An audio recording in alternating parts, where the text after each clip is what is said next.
Assalamualaikum warahmatullahi wabarakatuh. Bismillahirrahmanirrahim. Allahumma sholli ala sayyidina Muhammad wa ala alihi sayyidina Muhammad. Pemirsa dimanapun Anda berada, mudah-mudahan tetap dalam lindungan Allah subhanahu wa ta'ala. Amin Allahumma amin.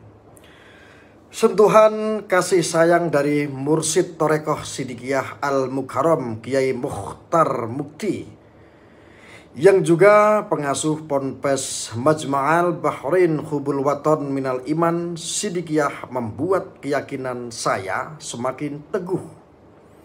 Berjuang merebut keadilan terampas dalam kasus dugaan asusila di Ponpes Sidikiyah Peloso Jombang.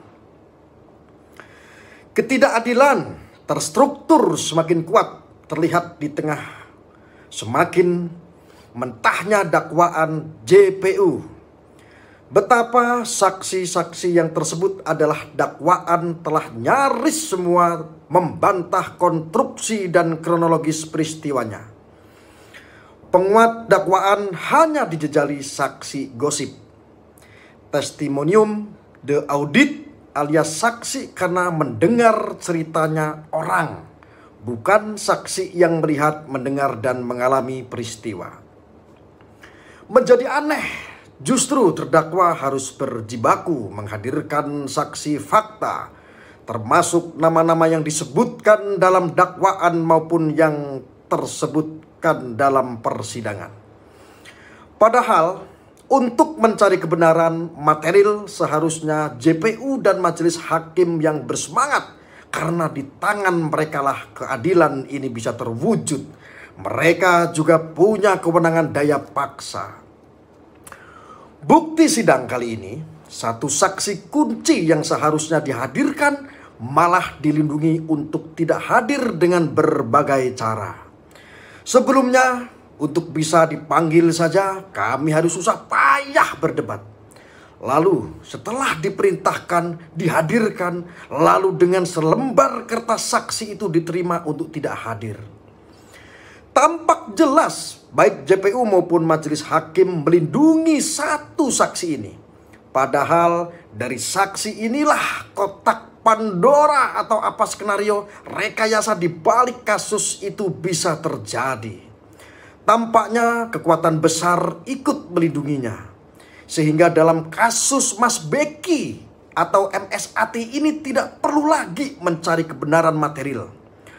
Pokoknya seperti sudah paket, MSAT atau Mas Beki harus diadili dan dihukum. Sinetron DPO, ratusan aparat mengepung pondok pesantren. Pencabutan izin ponpes walau akhirnya gagal. Demo difasilitasi mobil Pemkab Jombang. Podcast difasilitasi Pengadilan Negeri Surabaya di ruangan bersama LSM dan Kementerian PPA. Hingga upaya tidak mau memanggil saksi-saksi dalam dakwaan maupun yang tersebut dalam sidang seakan menjadi rangkaian satu kesatuan. Upaya susah payah menguraikan fakta, menemukan fakta maupun menggali kebenaran di persidangan menjadi tidak berarti ketika dalang dari segala dalang malah dilindungi. Padahal saksi tersebut ikut di BAP dan disebutkan berkali-kali dalam sidang oleh banyak saksi. Tetapi malah JPU dan majelis hakim kompak memagarinya.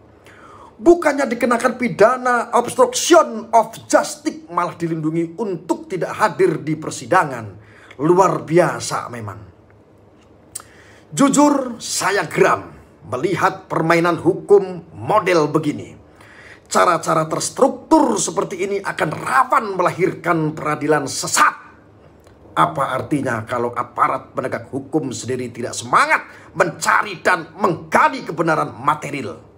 Untuk apa dilengkapi jubah keadilan kalau hatinya sudah jauh dari perjuangan mencari keadilan? Kami yakin di usia 94 tahun lebih Pak Kiai memiliki energi, pengalaman kehidupan yang lebih banyak dan luas. Sehingga restu dan doa beliau kami jadikan spirit perjuangan. Kami yang muda-muda berjuang Beliau merestui karena kami yakin kriminalisasi bisa dikenakan kepada siapapun jika sudah oknum-oknum berwenang bersekongkol menentukan targetnya.